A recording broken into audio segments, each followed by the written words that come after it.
En el capítulo anterior. Como que me parece que sería un tema muy interesante que podía tratar. No, para mí está completamente profundizado. En la próxima ocasión hablemos de Makoto Shinkai.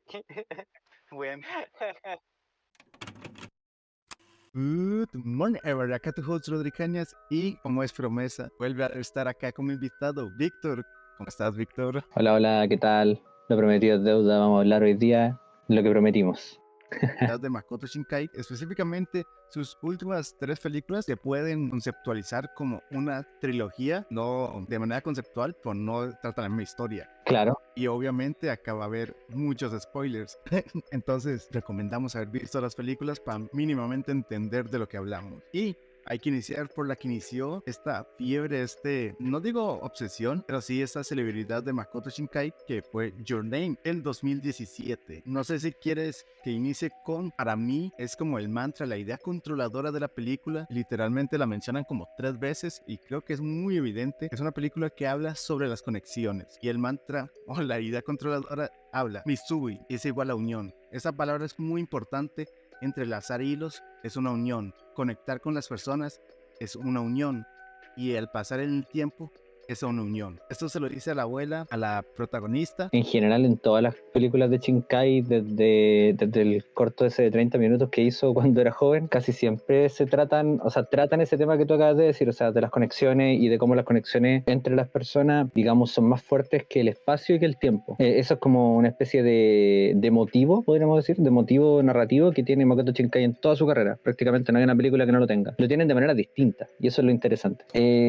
La película parte con 2 personajes, un chico y una chica, que quieren la vida del otro. Básicamente, la chica quiere ser un joven de ciudad y el chico quiere vivir una vida tranquila en el campo. Y pasa un meteorito en ambos lugares. Entonces uno asume que es como al mismo tiempo. Y de ahí en adelante la película se lanza y por medio de un plot de fantasía, de ciencia ficción, depende cómo uno lo tome, parecen estar conectados ahora y empiezan a intercambiarse de cuerpo. En efecto, ella despierta en el cuerpo de él siendo un chico de ciudad y él despierta en el cuerpo de ella siendo una persona que tiene una vida tranquila en el campo. Y se dan cuenta de que no aparecieron en una vida random, sino que como que están conectados con otra persona y se empiezan a comunicar. Básicamente se dejan mensajes, notitas, se dejan notas en los teléfonos y se empiezan a hablar, se empiezan a conocer por medio de la ausencia del otro, básicamente. Como que uno deja el cuerpo y pasa al otro y le deja algo escrito en el brazo. Esa es la única manera que tienen de comunicarse, porque no se pueden hablar. Pero de a poco así se van conociendo y se conocen también a través de sus vidas. Se conocen como con las relaciones que tienen con el resto de las personas de sus vidas, porque claro, yo entro a la vida de ella y ella entra a la vida mía y ellas ve a todos quienes yo conozco y cómo me tratan y cómo yo los trato y viceversa. Entonces así se conocen y se empiezan a enamorar. El punto es que cuando llega a más o menos la mitad de la película, te cae la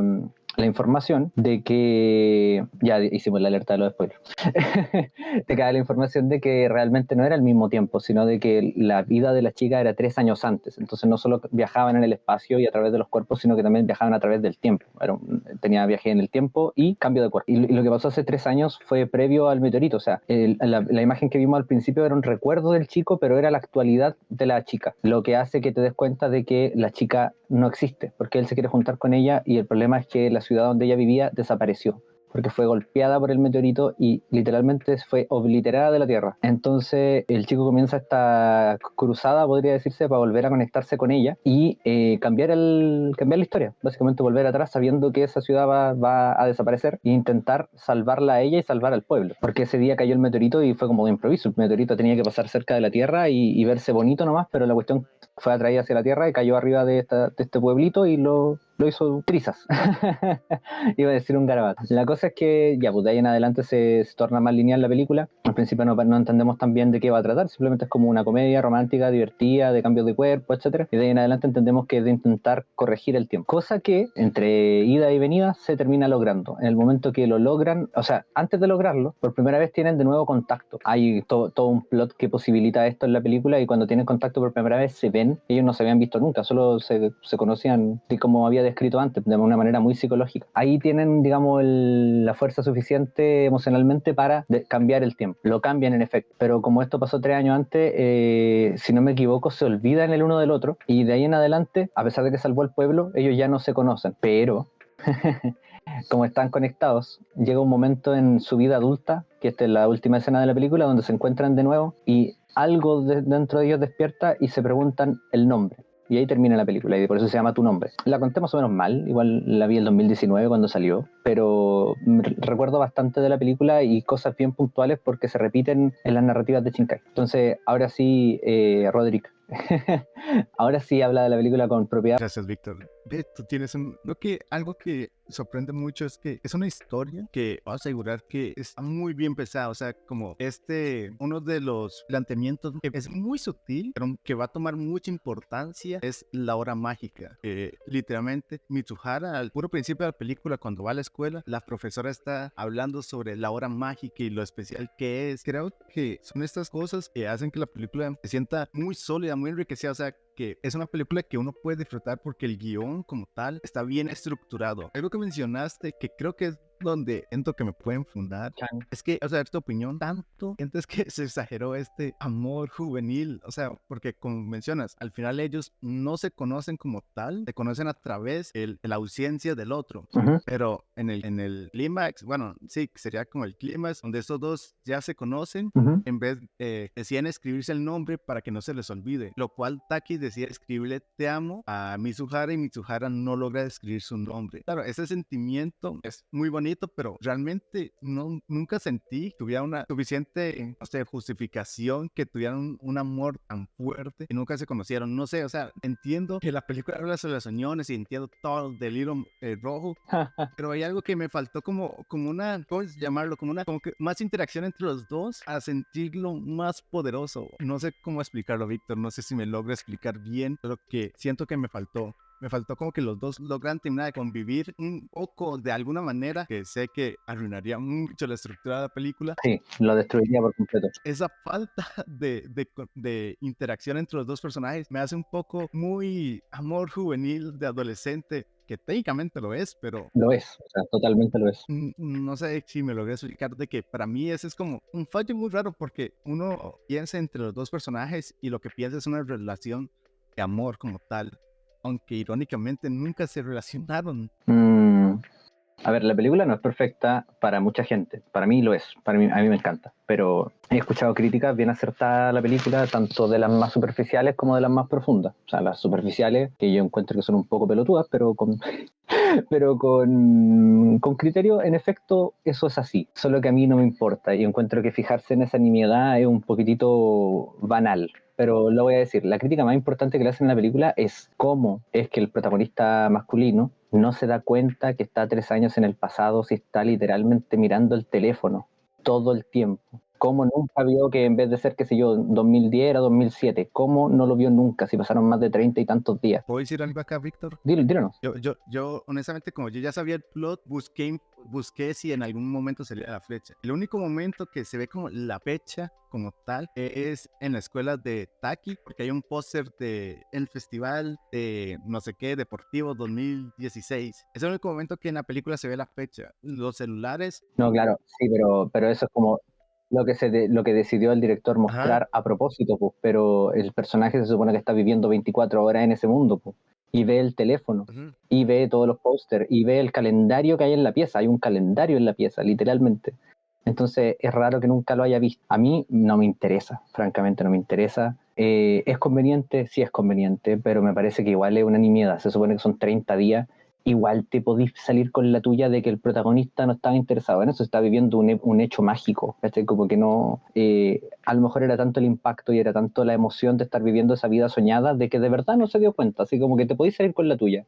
Pero técnicamente, muy técnicamente, en efecto es un error, que es imposible prácticamente que no haya visto la fecha en 30 días.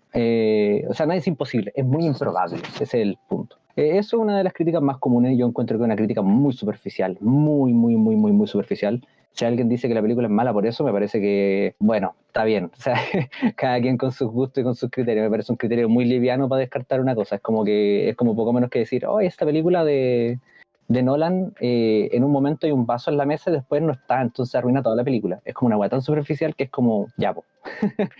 Sácate un poco la cabeza de ahí y mira la película está buena. Por otro lado, lo que decías tú, yo no lo siento así, para nada. O sea, siento que los personajes se conocen de una manera, de hecho, muchísimo más profunda de lo que tú te podrías conocer con una persona hablando 3 veces en un parque.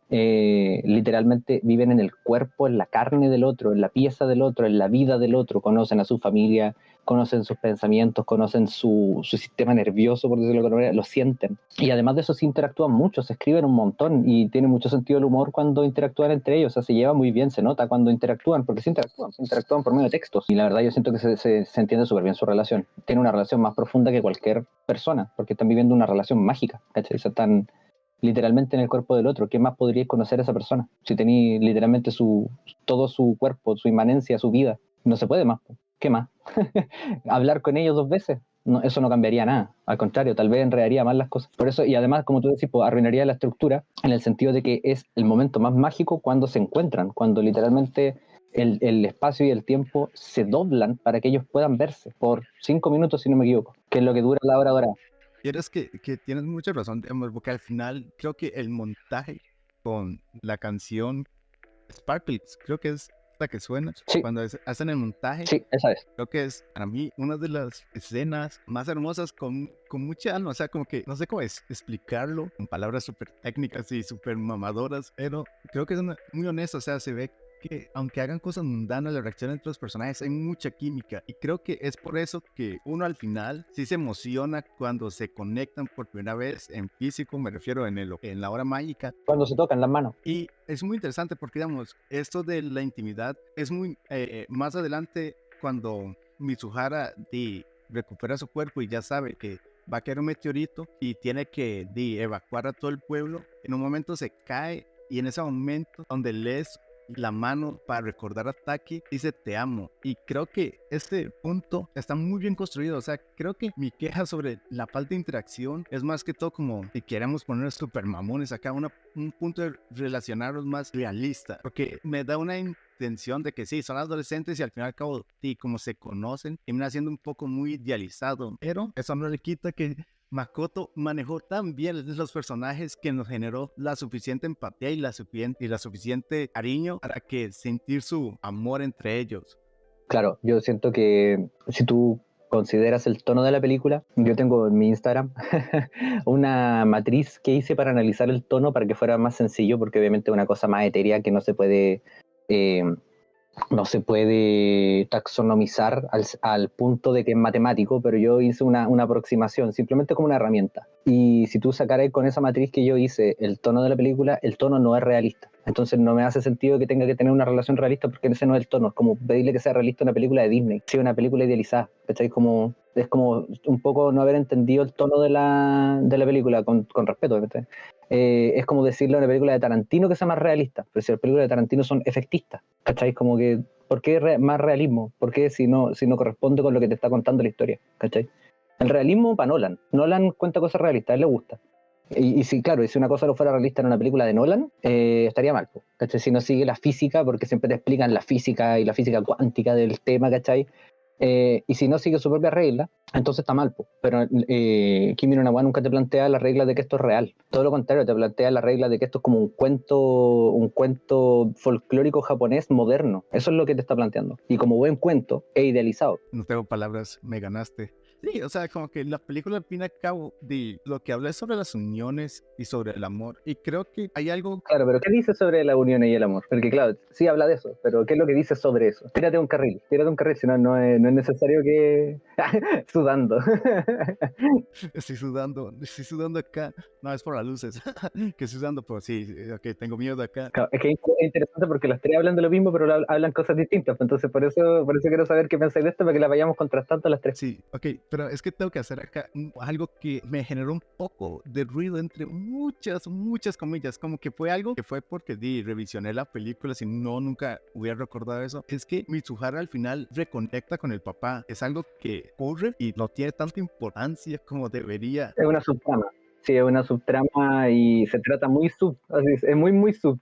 Entonces, digamos, cuando la volví a ver, dije, un momento, esta película habla sobre las conexiones y literalmente hay una conexión con el padre porque ella está enojada y todo. Y dije, ok, creo que acá Makoto sí, o sea, como que fue como un desperdicio de haber logrado utilizar ese recurso y haber profundizado un poco más. Pero al final creo que lo que nos habla es de que para mí el mensaje así, como lo más sintetizado, es que las conexiones es el compartir con las personas y que es mejor que compartir que el tiempo que uno tiene. Y ese tiempo me refiero cambió literalmente la vida, porque el tiempo es algo que no se puede recuperar. No existe una conexión más profunda que uno puede generar que sea a través de pasar tiempo con las personas. Buena. ¿Qué te iba a decir? Mira, el otro criticismo, que es el más profundo, y ese estoy mucho más de acuerdo. O sea, me refiero, a mí me encanta la película, pero este criticismo es cierto también. El otro también era cierto, por cierto. Me parece superficial, pero es cierto. Y este es más profundo y es cierto. Que escucho típicamente es que la película es desordenada. Y eso es cierto, porque es muy ambiciosa. Y es la primera vez que Shinkai hace una weá tan grande y tan ambiciosa, porque literalmente tiene como viaje en el tiempo, fantasía, folclore japonés, romance, comedia adolescente, acción, tiene como 50 géneros y tiene muchas tramas y subtramas y ahí es donde de repente se enreda un poco y las subtramas de pronto, claro, quedan media inconclusas, quedan en segundo plano, no potencian tanto porque cuando uno hace trama y subtrama tiene que las subtramas complementarse con la trama principal, pues o sea, básicamente o resuenan o complementan, es una de dos, no tenéis muchas más opciones, o sea, también pueden ir en contra, pero bueno, eso ya es como guión más avanzado, pero lo normal es que resuenen o complementen. Y en este caso muchas no se hablan también con la trama principal, como tú dices, sí tienen que ver, pero como que no llegan así como a quedar como un pastel perfecto, sino que es como en un borde de la torta y como un pedacito de crema que está medio chueco. Entonces, claro, ese criticismo es más cierto, que la película es tan ambiciosa y como era la primera tan grande de Shinkai, que a veces se desordena un poco. Estoy de acuerdo que eso es así, pero yo personalmente, para mí sí cierra, pero entiendo que para alguien no, o sea, porque es correcto lo que he escuchado eso del análisis, que de pronto abarca demasiado y Shinkai de pronto no tenía en ese momento los medios suficientes, cosa que de hecho es tan cierta que en la segunda película la aborda directamente, o sea, la segunda película directamente lo que hace el Shinkai es hacer una película ordenada y con una trama principal, porque en Your Name alguien le debe haber dicho en Japón a alguien que él respetaba mucho seguramente, oye, como que abarcaste mucho, se te anduvo desordenando.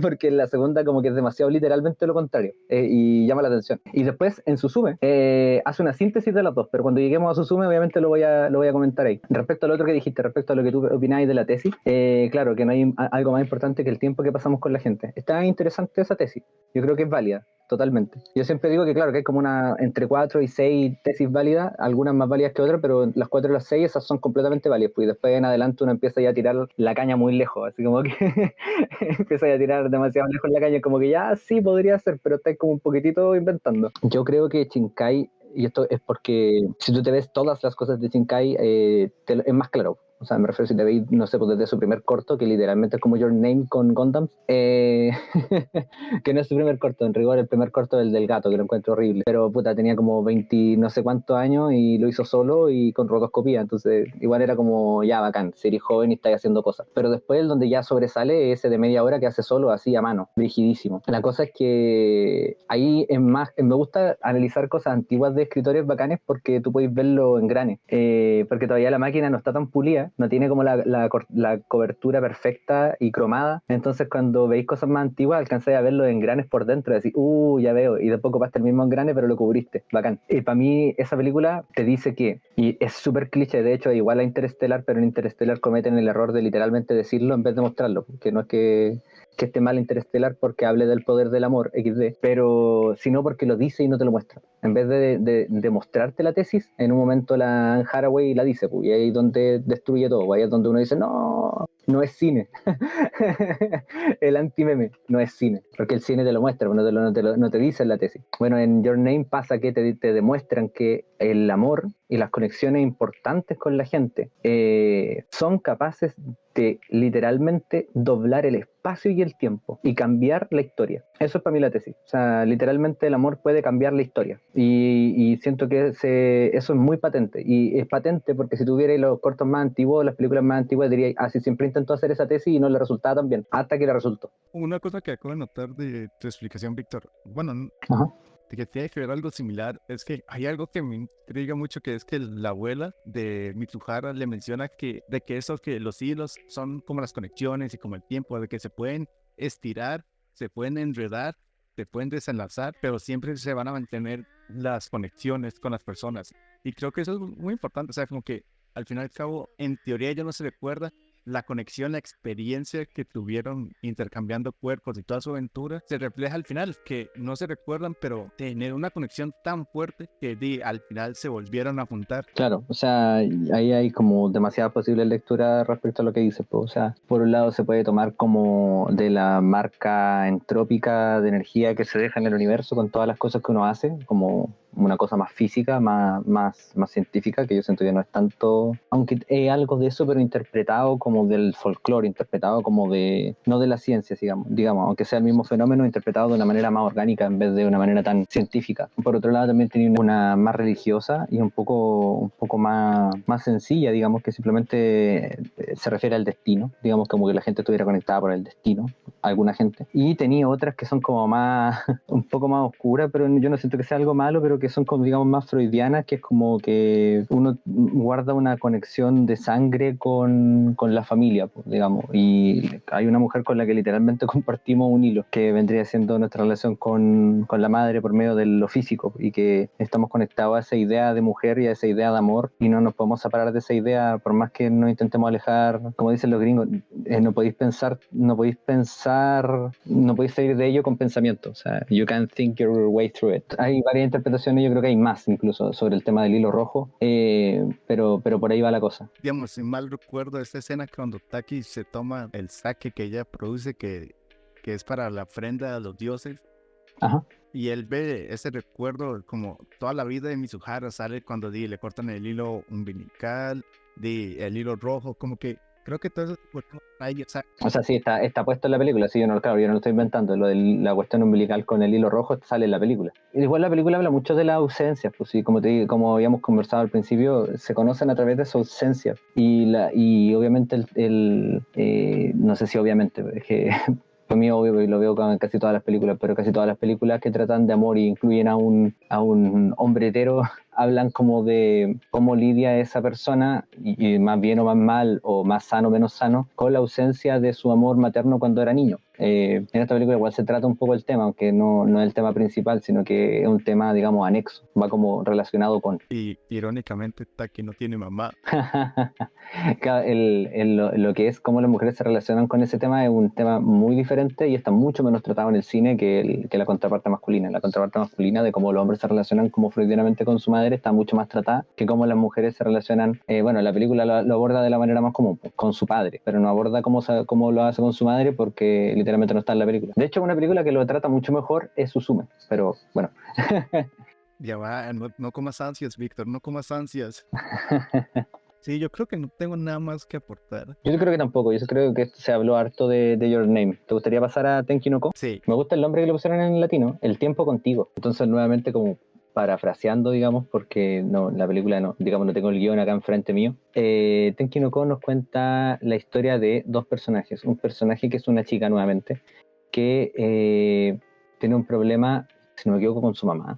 Corrígeme aquí si me equivoco, Roderick. Que está muy enferma y ella va a un shrine, ¿cómo se dice eso? Un templo tradicional japonés y le reza a uno de los dioses para que se recupere. Esto es así, ¿verdad, Roderick? Honestamente, bueno, acá entro como pseudointerpretación, pero me parece que nunca, o sea, sale que la mamá está enferma y ella va a este templo y reza. Claro. Pero nunca vemos realmente qué es lo que piden. Ya. Entro como interpretación propia de que realmente lo que pedía era que saliera el sol. Wow. Claro, eso es lo que dice los diálogos, ¿sí, ¿no? O no dice nada, solo la vemos en silencio. Ajá, la vemos en silencio, o sea, como Ya, que... perfecto, mucho mejor. Qué bueno, Shinkai. Ya, pues entonces, ahí tiene un pariente enfermo, no me acuerdo ni siquiera si se ve la cara de la mamá, pero tiene un pariente que está enfermo y ella va a un templo y reza. No escuchamos lo que reza, pero de ahí en adelante ella tiene una conexión extraña con el cielo, y lo vemos en ese momento, porque cuando ella reza sale el sol. Después vamos a nuestro protagonista es un chico del campo, ¿verdad? Sí. Que escapa de casa y va a Tokio, ¿verdad? Exactamente. Y allí en Tokio lo recibe un adulto joven que se identifica mucho con él y que le da consejos y es como una especie de figura paterna para leer la película. Y empieza un... ¿Cómo es que se conocen con la chica? ¿Tú que la viste ayer? Ok, lo que ocurre es que él empieza a trabajar como asistente de este adulto, el señor Hyuga, y lo que ocurre es que antes de que él fuera a trabajar con él va al McDonald's y esta muchacha lo ve de como desnutrido, la ve como una persona que no tiene hogar y le regala una hamburguesa con buena acción. Después de eso empieza a trabajar con el señor Hyuga y en un momento él se encuentra un arma botada y se la guarda porque sí. Y después de esto ve a la protagonista como hablando con unos señores mayores así como enfrente de un motel y él interpreta que la están acosando y que le van a... No sé si puedo decir la palabra en YouTube, pero... Que le puede pasar algo grotesco. Sí. Y entonces decide de ayudarla y así es como se conocen y se meten en estos problemas. Y como para defenderla, dispara la pistola al aire y eso va a tener consecuencias más adelante. Y así es como que generan esta conexión. Después de eso, ella lo lleva al templo y ahí es donde le muestra su poder de que si le reza al cielo, deja de llover porque están en época lluviosa. Perfecto. Bueno, de ahí en adelante la película obviamente avanza, todo el segundo acto de la película es, como todo segundo acto ocurren un montón de eventos. Lo principal que ocurre es que ellos dos empiezan una especie de negocio online en el que cuando la gente quiere que no llueva, por ejemplo para un cumpleaños o algo así, ellos les proporcionan que salga el sol. Entonces empiezan a trabajar en esto, mientras que en paralelo se desarrolla una trama en la que los están buscando, si no me equivoco, por el tema de la pistola. Y además el protagonista se escapó de casa, entonces como que hay hartas cosas ahí con las que juega la película. Todo llega a un punto en el que se dan cuenta de que hacer esto tanto tiene efectos en la protagonista. ¿Cómo es que se llama la protagonista, Rodrigo? Hina. Todo esto está teniendo consecuencias en Hina y mientras más le pide al cielo que salga el sol, ella se empieza a desaparecer. Básicamente, de hecho, van a donde personas que como que entienden este folclore y les explican que ella es como un sacrificio a los dioses de la lluvia y que ella tiene que desaparecer para que deje de llover y salga el sol. Y que cada cierto año eso tiene que ser así. Entonces los protagonistas como que no quieren obviamente aceptarlo, pero Hina se da cuenta de que como que no hay manera de detenerlo y bueno, tienen un momento en que se despiden, que tienen como un momento bien íntimo y Hina desaparece. Muy parecida a la película anterior en la que en la mitad de la película el protagonista masculino pierde a la protagonista femenina y tiene que recuperarla, solo que ahora no es como a través del tiempo, sino que literalmente tiene que como que doblarle la mano a una leyenda. Por eso digo que son similares y claro, analiza cómo poder ir con ella. ¿Y cómo es que descubre el mecanismo mediante el cual llegar a ella? Porque, claro, en Your Name es con el saque que ella produce, que tiene su conexión literalmente, tiene como su esencia, porque lo hace con su cuerpo. Pero ¿cómo es que descubre la clave para llegar a ella de nuevo en El tiempo contigo? Él recuerda que Hodoka, que se llama el protagonista, recuerda que Hina le mencionó y le contó dónde lo hizo y todo. Entonces, La primera vez. ajá, él va al templo y hace lo mismo, reza para ir con ella. Ya. Entonces, básicamente lo que encuentra en la película es el templo del principio, el templo donde ella rezó al principio cuando estaba su pariente en el hospital. Claro, y me acuerdo que ahora es un edificio abandonado y en ese momento lo está buscando la policía y hay como una persecución y lo persiguen por la ciudad y sube a este edificio que está abandonado, que se está cayendo literalmente a pedazos y su figura paterna aquí literalmente como que se pelea con la policía para que pueda subir al último piso por donde está el templo. Es que esto es muy común en Japón, para quien no lo sepa, es muy común que arriba como de edificios hayan templos antiguos. Onda, me acuerdo que un amigo que fue a Japón me dijo que adentro de un mall habían conservado un templo que estaba ahí ya desde antes. Entonces como que hay cosas súper extrañas en Japón. La cosa es que esto es así, pues en la cima de este edificio había un templo como desde hace muchos años y a pesar de que el edificio ya estaba como todo roñoso, todavía estaba el templo ahí. Ya pues logra llegar, sortea todas estas dificultades, reza y sube al cielo. Que es literalmente el momento de la hora mágica de Kimi no Na wa, pero aquí es un momento en el que están sobre las nubes los dos personajes.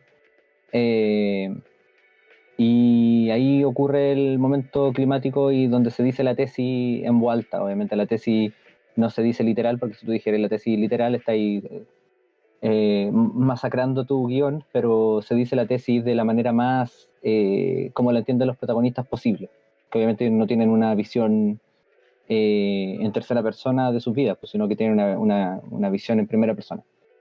¿Te acuerdas tú de lo que dice el personaje, Rodrigo? Yo me acuerdo clarito, pero, pero para ver si te acuerdas.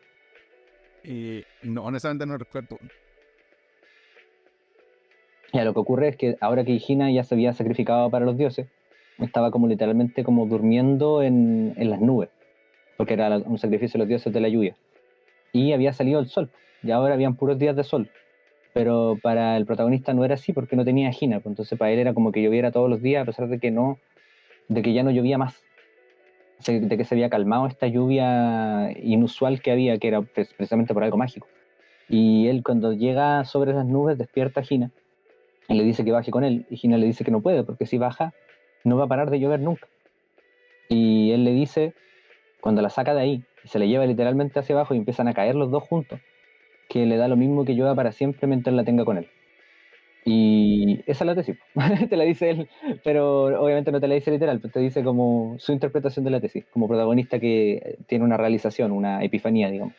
Y ahí, ¿cómo es que no les pasa nada cuando caen al piso? No recuerdo ese detalle específico. De imagen aparecen en el santuario y los policías los arrestan, uno porque Hina era de huérfana con el hermano. También Entonces, eran Runaway Kids. ajá, los envían a un orfanato, mientras que Hyuga le hacen todo el juicio por la pistola y de haber disparado y huir de la policía, y está como prisión preventiva, pero lo regresan a la isla, al pueblo donde él nació, y ahí se gradúa y decide volver a Tokio. Ahí descubrimos que ya que Hina no se sacrificó, los dioses hicieron que lloviera como por 5 años y Claro, provocó. cumplieron su promesa, digamos, de que no paró nunca de llover. Ujú. Y, Hasta y obviamente, como llovió 5 años, está Ujú. inundado todo en Tokio. Tokio ahora es como Venecia. Y al final Hyuga empieza a caminar por por Tokio y se topa a Hina, y ahí sale el sol y, y hablan y ya, y termina la película. O sea, no sale el sol, según yo, como que hay un rayito de sol. Bueno, un rayito, sale el sol, Víctor. Sale el sol entero, sí, qué raro eso. Ah, no sale el sol como... Sí deja de llover y sale como rayitos, o sea, sale el sol, me refiero que dejó de llover. Claro, claro.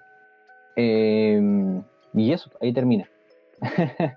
Hay mucha gente que critica ese final. Hay mucha gente que critica mucho, bueno, por muchísimas razones diferentes, pero la que me parece un poquitito más sesuda es que dicen que es como medio efectista y como demasiado te quiero hacer llorar el que ya habiendo terminado la película se encuentren de nuevo y se miren y corran el uno al otro. Como que hay gente que le parece medio cursi y necesario ese último momento, como medio redundante.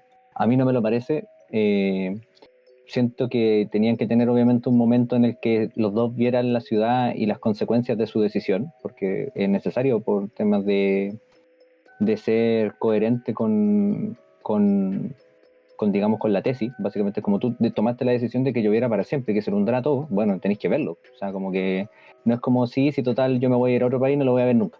Como que obviamente tenían que tener una escena donde vieran todo inundado y ellos estuvieran juntos. Entonces me parece que esa escena era muy necesaria.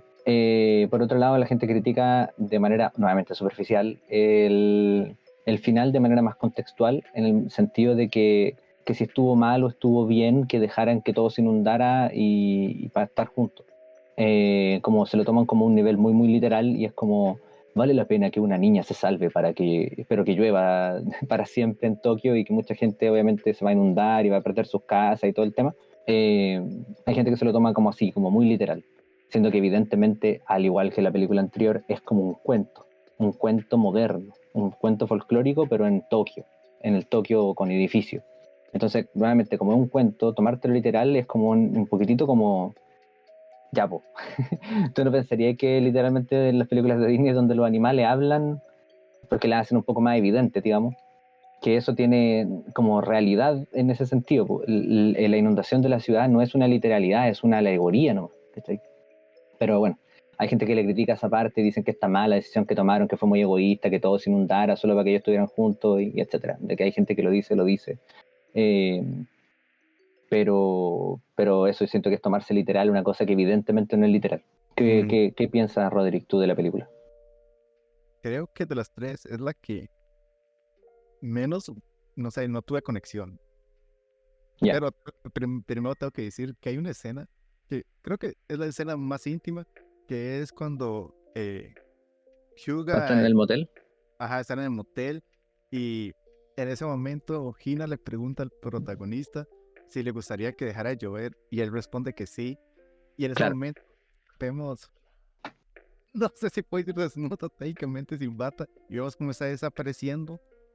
Y fue como una pregunta de que al final de que era para saber si ella se iba a quedar con él o dejarse desaparecer, desvanecer. Claro, Gina en el fondo le está preguntando, ¿qué te gustaría? ¿Que saliera el sol o tenerme a mí? O sea, la decisión que ella quiere tomar. Porque ella, como está enamorada de él, quiere hacerlo feliz, pues, en el fondo. Y ella sabe que él se va a hacer cargo del hermano, por cierto, porque Gina tiene un hermano y esos son detalles que no explicamos porque obviamente las 2 horas de película no caben en 10 minutos de explicación. Pero creo que esa es, o sea, la puesta en cámara, la parte del color. Yo creo que es la escena de la película. Creo que tiene mucho corazón. Y si no fuera por esa escena, me valdría mucho, porque tengo un problema muy grande con el protagonista y es que tenemos que suponer mucho sobre el protagonista, sobre todo la gran motivación de él de ir a Tokio. O sea, entendemos que es de un pueblo y escapa, pero o sea, escapa de la casa, pero nunca entendemos el por qué realmente. O sea, no, es como, ok, se fue de la casa, ok, y ya. Y es como lo que inicia la película, de él llegando a Tokio porque decidió escaparse. Pero al final nunca conoció realmente al protagonista. Conocemos más a Hina, y eso que es la coprotagonista. Y creo que es mucho más entendible Hina que como queda huérfana con el hermanito. Ella decide tomar ese rol materno ante él y se empieza a sacrificar. Le toca madurar, ya que ella tiene como 15 años y empieza a trabajar en el McDonald's, buscar cómo lograr sobrevivir con su hermano. Y creo que eso es lo importante de la película, que tiene que ver con el mensaje de que al final Hina no se toma a ella como la primera prioridad, siempre está para sacrificarse, entre comillas, Sí. por otras personas, como puede ser para el hermano o para el protagonista y para el mundo, para que deje de llover. Y al final esto de que Hina le pregunta al prota si está feliz con su decisión de que todo Tokio se inundara, él dice que sí. Creo que la película habla mucho sobre esta, ¿cómo llamarlo? Como amor propio, como un individualismo, pero me refiero como un individualismo sano. No sé si me lo crean. Claro, o sea, amor propio, digamos, de respeto propio. Ajá. De que Hina no tenía que estar sacrificando por todo el mundo, no tenía que tener, se me olvidó, el complejo de... De Salvador, el complejo de mártir. Ajá, ese, gracias, Víctor. Sí, definitivamente un tema que trata la película, o sea, definitivamente sí. ¿Qué te parece a ti que es la tesis de la película? Sí, soy muy sincero, Víctor. ¿Eh? No se me ocurre. Te voy a ser sincero. ¿No te gustó nada la película? No vi la película, vi un resumen, no, mentiras. Creo que el problema muy grande fue que se me hizo muy fácil leer la película como tal vez puede ser una alegoría al cambio climático que estamos acá. No, nada. Así lo sé. Pero el problema es que es como muy fácil hacer esa lectura y me quedé muy así, como que tal vez en lo personal, para mí el cambio climático es un tema muy grave, es un tema muy serio. Claro, tú vives en una isla, ¿verdad? ¿Ah? Tú vives en una isla, ¿verdad? No vivo en una ¿No? isla. No, No, pero es que no me acuerdo dónde me dijiste que era, Roderick. Me dijiste hace tiempo y no me acuerdo. no importa, Víctor, no quiero que se me da Bueno, la palabra. pero sí es en un lugar donde el cambio climático afecta de manera muy, muy, muy directa, ¿verdad? Sí, o sea, como todo el mundo, o sea, creo que vivimos en un puntito azul, Víctor, no hay como mucho escape. Pero creo que No, pero hay lugares donde afecta más directamente, más pronto, obvio. sí, entonces digamos, yo creo que como que es un tema que para mí en lo personal es muy importante y es este concepto de la ayuda individualista, de como, Víctor, si dejas de tú usar popotes y empiezas a caminar en vez de usar carro, vas a salvar el mundo, Víctor. Pero Claro. creo que es ese pensamiento individualista y acercándolo a la película y el tema de la lluvia y todo esto, me generó mucho ruido, como que fue como, ay, como que creo que en lo personal fue como un tema que se puede acercar mucho al cambio climático y un mensaje sobre la individualidad, que es importante, y al final fue como que eso, o sea, es una lectura muy básica y tal vez una muy pésima interpretación, pero me O sea, hay termina. mucha gente que lo interpreta como tú. O sea, hay mucha gente que lo interpreta como tú. No es como que nadie lo haya interpretado así, pero yo siento que, claro, que como tú dices, no es la interpretación más cercana a las primeras 5 que nombré delante. Es una de la número 6. Sí, pero por eso mismo digo, o sea, como que es algo, un tema que en lo personal me importa y como digamos, la idea controladora de la película, como que juntándolas me opacó como todo lo demás. Además de que en lo personal, tampoco fue como que empaticé mucho con los personajes y creo que al final la película termina siendo sobre quiero decir la maduración, pero entiende Dora como Gina madurar, pero madurar de una manera que no tiene que hacerlo de ella todo. Y el protagonista de crecer, de tener una figura paterna, que en este caso es el señor Hyuga, creo que se me da el nombre. No, sí, el señor Hyuga, que él está apelando sobre tener la custodia de su hija y pone en riesgo todo eso para salvar al protagonista, para que pueda ir con Gina. Y creo que habla mucho sobre madurar, creo que es un viaje de crecimiento. Sí es un viaje de crecimiento, absolutamente. O sea, aparte con el protagonista huyendo de casa en un barco. O sea, no podría ser más literalmente un viaje de crecimiento. Eh, a ver, la lluvia es tristeza. Es, es transparentemente literal. O sea, no, la ciudad está lloviendo, la ciudad está llorando. Eso es lo que ocurre en la película. Y hay ciertas personas, eso es lo que nos dice la película alegóricamente, que pueden detener la lluvia en nuestras vidas. Son personas como tan luminosas que como que parece que tuvieron una conexión divina, que literalmente pueden detener la lluvia. El tema es que cada vez que estas personas están ahí para nosotros y que nosotros como que abusamos un poco de ese poder que tienen eh, esas personas empiezan a desaparecer. Empieza a quedar menos esencia de esas personas porque literalmente están viviendo para ti, porque tú no te haces cargo, digamos, de tu propia tristeza y estás dependiendo de un tercer recurso, digamos. Eh, Tokio en este caso es simplemente un escenario. Tokio no es literalmente la ciudad de Tokio. Por más que a Makoto Shinkai le encante Tokio, siempre la ponga. De hecho, podría haber ocurrido en un pueblo esto, pero igual ahí sí se ve un poco ante el efectismo de... pero igual no, porque Tokio es una ciudad muy triste. O sea, eh, los índices de depresión son altísimos en Tokio. O sea, de que que él ponga a Tokio como una ciudad donde siempre está lloviendo, donde siempre está llorando, no es al azar tampoco. Eso respecto a la lluvia. Con el cambio climático no tiene, según yo, absolutamente ninguna relación más que visual. Y sobre el inundarse al final, también tiene una relación visual muy directa, pero no tiene ninguna relación alegórica. Claro, el tema con el protagonista es que hay muchos runaway kids en Tokio y en Japón en general. Hay mucho maltrato por parte de los padres a los niños y muchos niños huyen de casa para evitar el maltrato. Igual se da a entender un poco eso en la película, pero es bien sutil y a lo mejor por ahí no enganchaste por eso. También otra cosa, que la película trata mucho el tema del abandono, o sea, del no tener figuras paterna y materna en tu vida, o sea, ser como un niño que se cría solo, así como lo salvaje, que es literalmente lo que le pasa a Gina y al protagonista, que los dos están creciendo solos, haciéndose cargo de sus vidas, cosa que no deberían estar haciendo porque son unos niños, ¿cachai? Y esto lleva a que adopten el rol de mamá y papá en la vida del otro, lo cual es rarísimo y medio turbio, pero está bien. O sea, de hecho es una cosa que ocurre en la vida real. O sea, La gente adulta que ha tenido una cierta ausencia en su vida, después cuando tiene parejas, sus parejas por lo general cubren esas necesidades que no cubrieron sus padres. Y pasa aquí con Gina y con el protagonista, que empiezan literalmente como a jugar a la mamá y el papá, y tienen literalmente un hijo, que es el hermano de la Gina. Y ella empieza a ser la mamá no solo de su hermano, sino también la mamá del protagonista. Y él empieza a ser el papá no solo de Gina, sino también del niño. Eso pasa también en la escena del hotel, que es la que te llamó la atención. En el fondo era como, si yo desaparezco, tú vayas a cuidar a mi hermano. Y es porque le está literalmente cediendo como una especie de custodia paterna sobre el hermano. La película habla a un nivel bien profundo, yo creo, sobre este tema. No lo toma como con ligereza en lo absoluto, y esta es una de las muchas interpretaciones que tiene.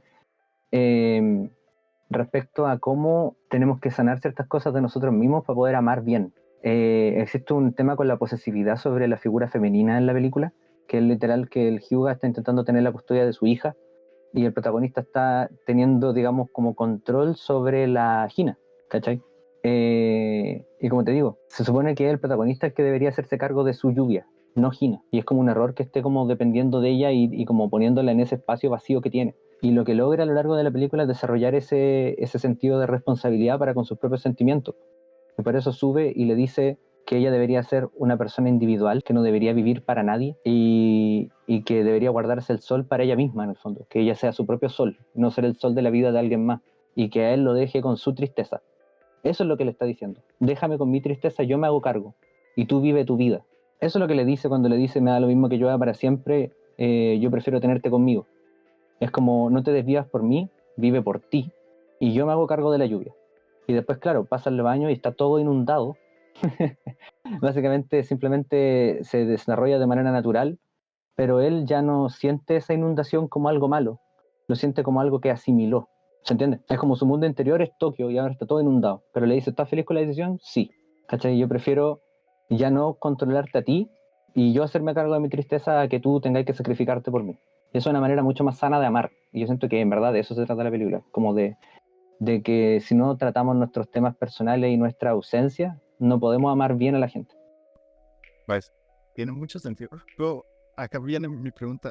¿Por qué crees que esta película no resonó como con el público como tal? O sea, porque muchas O personas... sea, sí le fue bien en todos los cines, solo que no le fue tan bien como Kimi no Na wa. Sí, pero en recaudación, pues creo que normalmente las usaban y se les olvida esta película. O sea, no, como que una comparativa, normalmente le dicen como, oh sí, Your Name 2, o así, o sea, como que no es una película que por sí misma sea tan emblemática. O sea, conozco a harta gente que su película favorita de Shinkai es Tenki no Ko. Y vuelvo a lo que había dicho antes, porque es más ordenada. ¿Cachai? Como que Kimi no Na wa trata como 10 temas y aborda como 7 géneros, mientras que Tenki no Ko es como uno y uno, y bien pulido. Como una película ordenada, muy directa, muy lineal. Hay gente que no le gusta eso, y hay gente que sí. Hay gente que es su película favorita porque la encuentran como la más lograda de Shinkai, como que la tesis es como filosa, porque está perfectamente afilada, perfectamente como encaminada, encauzada en una cosa que todas las tramas, como te dije, la de Hyuga y hay más personajes que resuenan con la trama, básicamente como que resuenan con la tesis, que diga, que la hace muy clara. Entonces, como es la película más clara de Shinkai, hay gente que es su favorita. Ahora hay gente que por eso mismo no la encuentra tan bacán, porque Kimi no Na wa era una película que te ofrecía más variedad, ¿cachai? Como, digamos que en el sentido videojueguístico de la percepción, una cosa que se le exige a los juegos es que tengan variedad de escenarios, por ejemplo, ¿cachai? Como en Kimi no Na wa varían mucho los escenarios, pues tenemos campo, tenemos ciudad, tenemos diferentes estaciones, tenemos recorrer las montañas, tenemos la nieve, tenemos la noche en Tokio, la noche en el campo, tenemos el tema de los meteoritos, tenemos los viajes astrales, mambo místico, pero en cambio en Tenki no Ko tenemos la ciudad con lluvia, la ciudad con lluvia, la ciudad con lluvia, y de repente sale el sol, pero sigue nublado. Entonces, yo siento que hay mucha gente que la siente más aburrida porque estamos tan acostumbrados como a la dopamina así excesiva que no pueden ver una película tan lineal. Yo siento que eso es lo que ocurre, como la mayoría de la gente, los públicos no pueden ver una película donde no hayan como cada 30 segundos un cambio importante porque si no se aburren. Y eso no es problema de Makoto Shinkai, digamos, es un problema de la audiencia. Siento que nos han mal acostumbrado muchísimo a las películas que como cada 30 segundos tiene que haber un flash de luz en la pantalla para mantener la atención. Siento que Tenki no Ko no hace eso y por eso mismo mucha gente no le gusta. En cambio, sí lo hace Kimi no Na wa. Kimi no Na wa tiene un ritmo vertiginoso. Y a cada rato hay música, hay montajes como videoclip. Es muy rápida. Y Tenki no Ko no, es más lineal, es más pausada, es más contemplativa, digamos. Yo siento que a lo mejor por eso pasa lo que tú dices, que hay mucha gente que se lo olvida o que no enganchó. Yo encuentro que es una muy buena película, sin duda. Y sí es cierto lo que dice la gente, que es la película más clara hasta este punto, digamos, más clara que Your Name. Aunque Your Name es más ambiciosa y por el hecho de ser más ambiciosa a mí me gusta más. Acá, digamos, como en resumen sería, Your Name se arriesgó a intentar de abarcar mucho. Lo logró a medias. No, lo logró como 92%, o sea, caleta. No lo logró a medias. Es que, no sé, bueno, 92%, eso sería, lo logró técnicamente, es Víctor. Claro, digamos que hubo un par de personas que le dijeron, pero no estaba perfecto. Y ahí como que eso yo creo que le pesó mucho y dijo, ya lo voy a hacer perfecto. Y es una película muy, muy, muy cerradita, muy cerrada, que es muy alegórica. Es como, a lo mejor lo que pasa con Tenki no Ko es que debería haber sido más corta de repente, porque como era un cuento y era bien, bien corto, además que te cabía en menos tiempo y es muy larga. Se empieza a dilatar en algún punto porque es una pura trama, ¿cachai? De pronto algo así podría mejorarla, aunque a mí ya me cuesta hablar porque yo encuentro que Shinkai es como 100.000 veces mejor que yo, entonces ¿qué voy a decirle yo para que mejore la película? Nada, pero de pronto por ahí podría haber sido algo, alguna persona que él respetase le podría haber dicho, oye, de pronto podría haber sido más corto, porque dado que quería hacer una película tan unitemática, podría haber sido más corta, porque dura casi lo mismo que la otra. Entonces, claro, la otra tenía demasiado más pasando porque te fuiste al chancho tirándole cosas, te fuiste al chancho modismo chileno para decir, exageraste poniéndole elementos, pero a esto te faltaron un par de elementos para que durara 2 horas, ¿cachai? ¿Sabes qué? Creo que también manchado un poco la imagen, entre comillas, de que hay 2 cameos de los protagonistas de Your Name. Ah, pero eso es el Shinkai verso. Que está como que, no quiero decir de que manchó la película, como ya no funciona, sino de que la conversación fue como, oh, ¿viste los cameos de los personajes de Your Name? Sí, pero igual eso, para que cachis, Roderick, que irrelevante, literal tú no te diste cuenta que ya había un cameo en Your Name y tú no lo cachaste. ¿Under Your Name? Literalmente tú lo nombraste delante y no te quise decir nada. Cuando dijiste, la profesora dice tal cosa, la profesora de Your Name es la profesora del Jardín de las Palabras. ¿En serio? ¿Cómo? Es el Shinkai verso. Básicamente, después de que termina la relación y el escándalo que queda en el Jardín de las Palabras, ella se muda al campo y empieza a hacer clase en el campo. Y está en Your Name. Y ella se muere en el meteorito de la wea, pero gracias a Your Name no se muere en el meteorito de la wea. Es cine, Víctor. Es cine.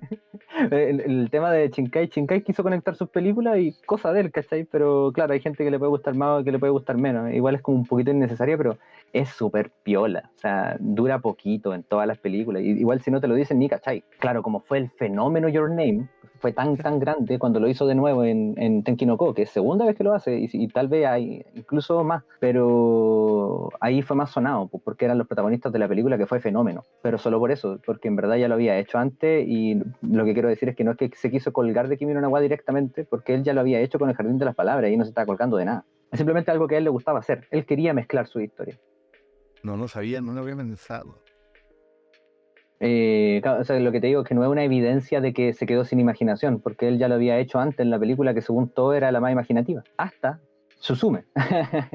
¿Pasamos a Suzume, Roderick?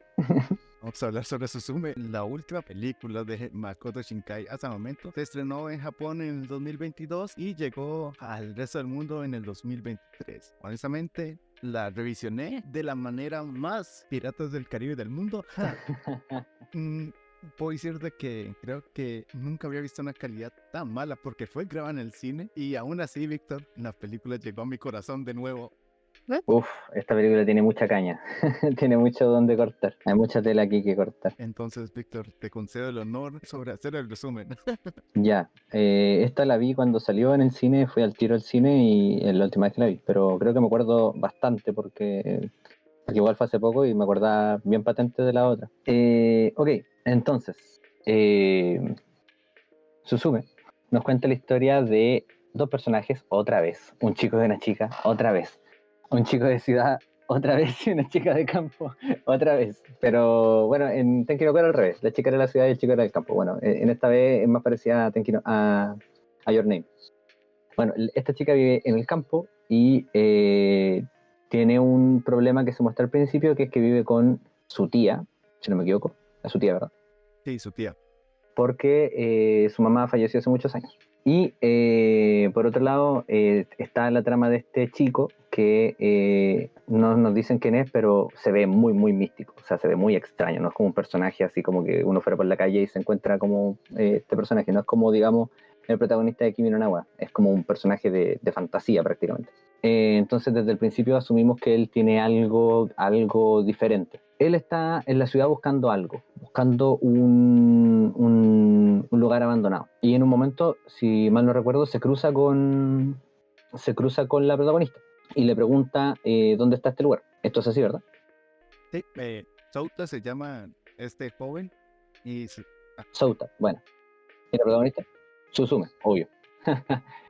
Ya, pues, el punto es que eventualmente, si no me equivoco, la chica está en el colegio cuando ve como un destello en el cerro, que es donde está el lugar abandonado, y va hacia allá. Esto es así, ¿verdad?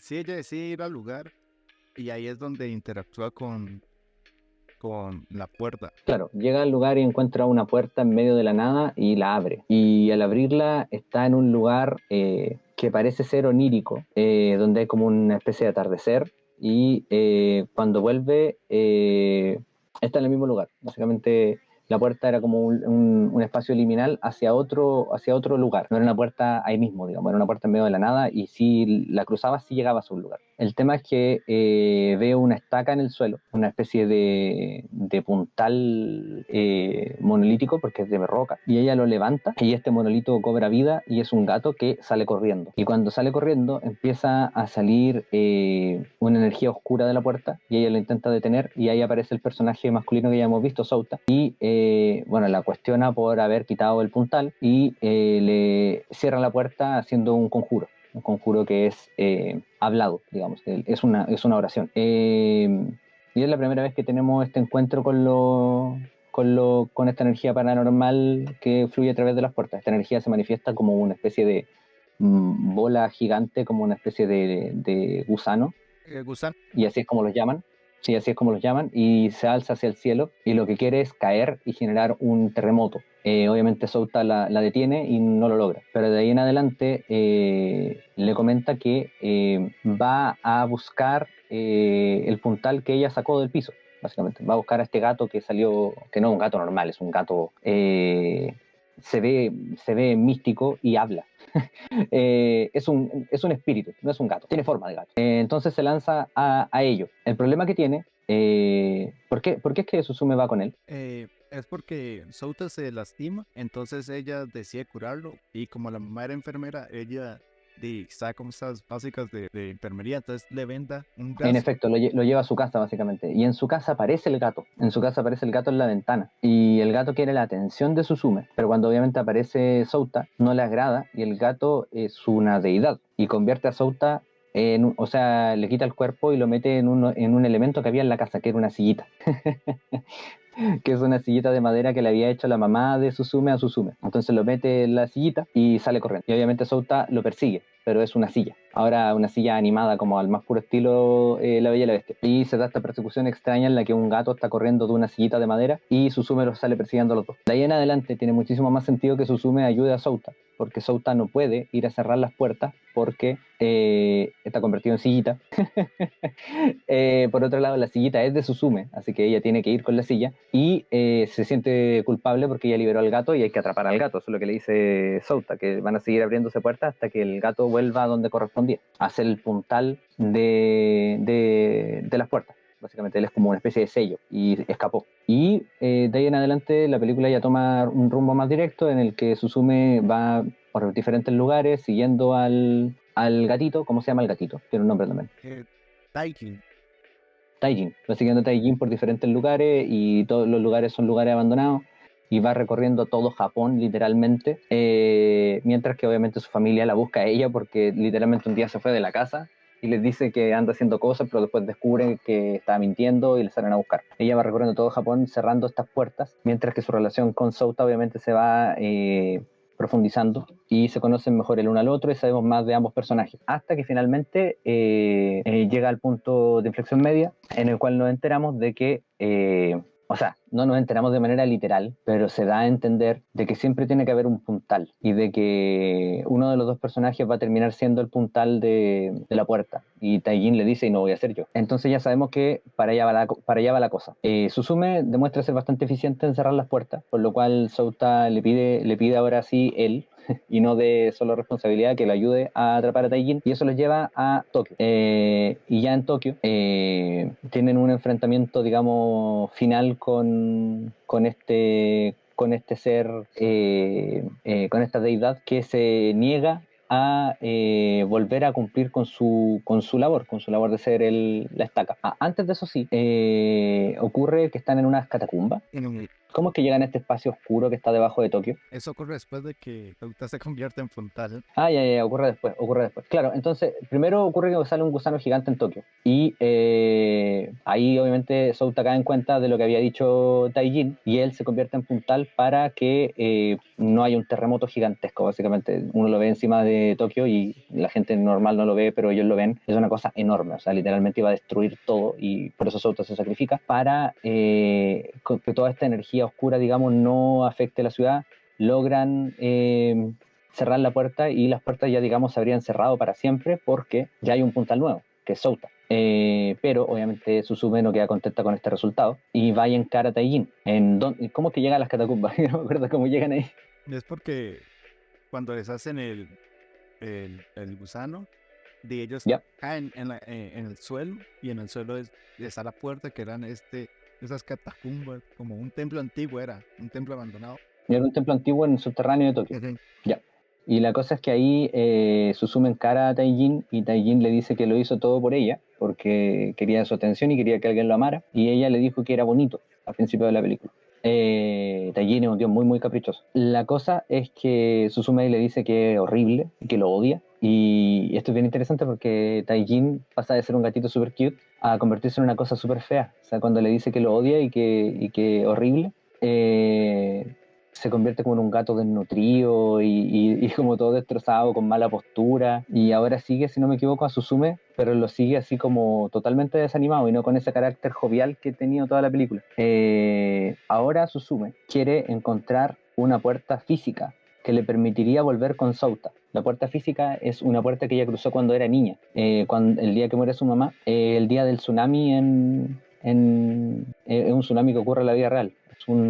Es un fenómeno de la vida real del cual se cuelga la película, y que prácticamente destruyó un pueblito. Entonces ella estaba ahí ese día y cuando perdió a su mamá, ella se pierde en la ciudad y encuentra esta puerta mística, la misma que cruzó de adolescente al principio de la película, y ella no se acordaba mucho, pero se acuerda que estuvo vagando por este mundo onírico y que eventualmente volvió y la encontró su tía. Tiene como muy, muy reprimido todos los recuerdos del momento en que perdió a su mamá en el tsunami. Pero ella se acuerda que está esta puerta en este lugar. Entonces, como quiere recuperar a Souta, va a este lugar donde, digamos, lo perdió todo en un principio y quiere encontrar esta puerta para entrar a ese mundo onírico donde está Souta siendo puntal físicamente. En el camino aparece una contraparte de Taijin, que es como el Taijin negro. ¿Cómo se llama el Taijin negro? Ese es el nombre. Bueno, Taijin es un puntal blanco y hay un puntal negro que se le suma a esta quest, digamos. Aquí hay un montón de personajes secundarios, tramas secundarias y cosas que van pasando en el camino, y yo estoy contando de manera muy, muy, muy lineal. La cosa es que llegan al lugar, Suzume cruza la puerta y acompañada de Taijin y acompañada del otro Taijin, del Taijin negro, y con la intención de recuperar a Souta. Pero al recuperar a Souta tiene que haber otro puntal, ¿verdad? Exacto.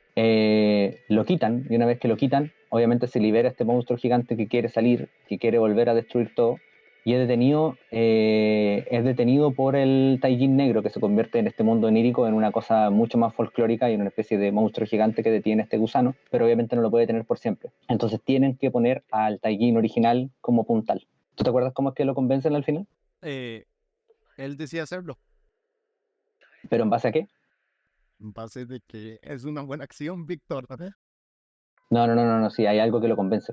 Ve algo entre la relación entre Souta y... Bueno, en el fondo es porque ve que se aman. como ve que se aman, decide ser el puntal de nuevo, y ahí sí recibe de manera sincera el amor de Suzume. Y se pone bonito una vez más y se convierte en el puntal que clava nuevamente este gusano al piso. Y ese mundo onírico que está completamente destruido y en llamas, cuando cae el gusano se convierte en unas colinas y se llena todo de pasto. Es un mundo onírico después de todo. Y se dan cuenta que en verdad ese lugar era el lugar donde quedó la cagada con el tsunami, en el inconsciente de Suzume. Y esto lleva a un mambo místico intertemporal tipo Kimi no Na wa, en el cual parecía no tener ningún tipo de relación, pero una vez que está ahí, se da cuenta de que se ve a sí misma de niña, cuando estaba perdida. Lo que había contado, que ella se perdió cuando fue el tsunami y se encontró con alguien que la llevó de vuelta a la puerta y la llevó con su hermana. Bueno, ahí cuando la ve, ella entiende que no vio a su mamá, que se vio a ella misma. Y se ve y habla consigo misma de niña y se lleva de vuelta a la puerta.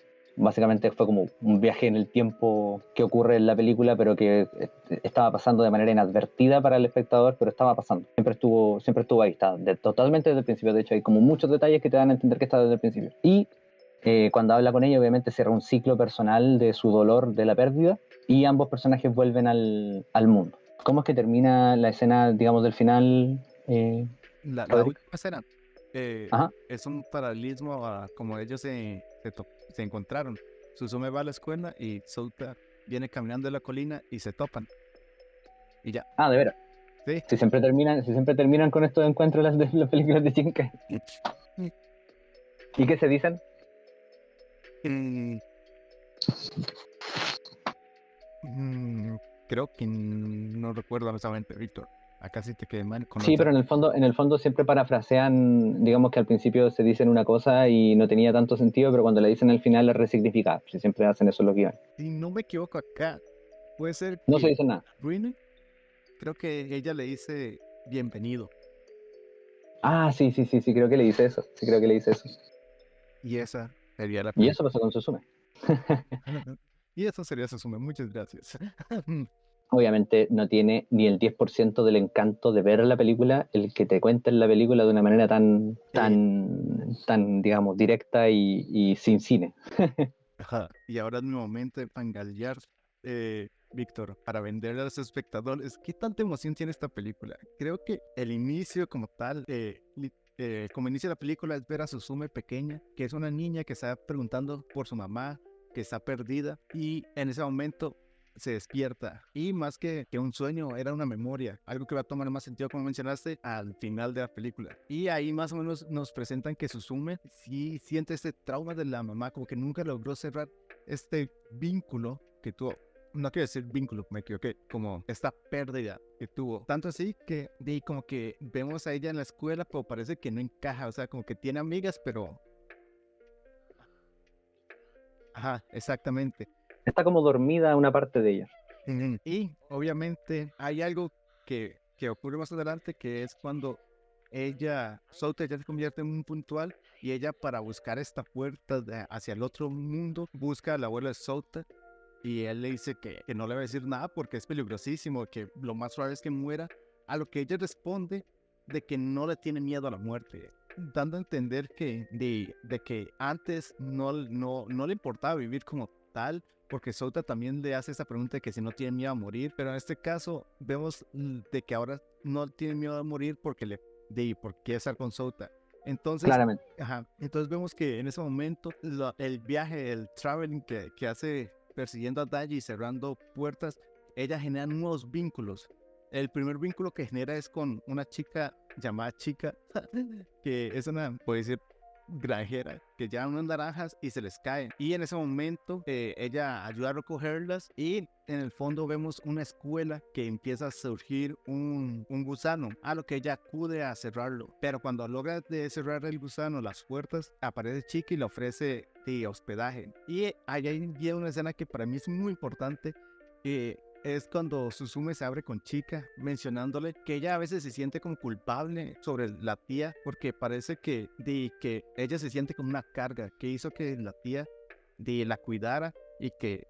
Perdiera los mejores años de su vida cuidándola. Ajá. Entonces sí siente como un poco culpable y ahí vamos profundizando sobre Suzume. O sea, como que creo que es un personaje que tiene dilemas profundos y ahí vamos con esta historia poco a poco. Luego el siguiente viaje sería que ella busca ir a no sé qué parte de Japón, alguna parte de Japón, y se encuentra, ¿cómo es esto? Ride, Conecta. ajá, y que pide que la lleven y... Hace dedo. Ajá. Entonces una mujer con 2 hijos la lleva y ahí ya hace una conexión con los niños y todo. Y creo que ahí es donde termina de empezar a encajar todo la idea controladora sobre aceptar y recordar estos, como esos recuerdos y cerrar puertas para seguir adelante, ya que en ese momento el gusano es un parque de diversiones y lo interesante es que en cada situación que ella va, escucha voces, esos recuerdos, esas memorias que pertenecen al lugar y claro, hay que seguir avanzando, pues eso no significa olvidarlos. Algo que es lo que le Claro, en el fondo, el conjuro que yo había nombrado que hacen para apaciguar a los espíritus del lugar Ujú. es que estas puertas se abren a este mundo de caos porque hay como muchos recuerdos sin cerrar. Y esa oración es simplemente como una especie de apaciguación de que los recordamos con respeto y que continúen, onda que no se queden ahí estancados. Es como el resumen, así como el conjuro que hacen, Sí, complementando lo que está diciendo tú. las locaciones son lugares abandonados que tuvieron una gran energía. Y en teoría, el más allá de ese portal que se abre es el tiempo que coexiste todas las almas. O sea, literalmente es el más allá del más allá, o sea, donde están las almas. Y hay algo interesante que es de que durante el viaje, Souta, vamos poco a poco viendo que le cuesta como despertar en el día, como que se duerme y dura su tiempo despertando. Y es que literalmente el Daljin lo convirtió en un puntual y eso es lo que genera como cada vez ese intrigue, ese suspenso de que si lo van a lograr a tiempo o no. Pero algo muy importante es que al final eh, creo que ya se me estoy enredando un toquecito, Víctor, lo siento. Eh, perdón. Creo que algo muy importante es el icono que representa la silla. Esa va a ser mi interpretación totalmente subjetiva. Y es que para mí la silla, el estado físico de la silla es un paralelismo al estado emocional de Suzume. Porque descubrimos esto de que la silla fue un regalo de la mamá de Suzume. Su último recuerdo tangible como tal. Pero lo curioso es que la silla no está completa, le falta una patita, está despintada, se ve maltratada, pero aún así Suzume le tiene un cariño. Y lo más interesante es que al final de la película ella decide estudiar enfermería como su mamá. Y creo que es como ese vínculo del aprendizaje eso de que ella supera la muerte de la mamá, pero no la olvida, sigue adelante. Y eso es lo que va tratando poco a poco la película, dándole sutilezas, hasta llegar un momento que para mí es súper importante, que es donde el gato negro controla a la tía, porque la tía fue a buscar a Suzume y se topan. Y en ese momento el gato negro controla a la tía para que saque sus pensamientos más profundos y más oscuros, que le dice la verdad, el miedo de Suzume, que es de que ella nunca la quiso tener, de que fue una carga, de que le quitó su Sus vida, mejores años. ajá, al momento de romper. Honestamente, acá tengo que ser honesto, no había entendido la razón de ser de esta escena hasta que un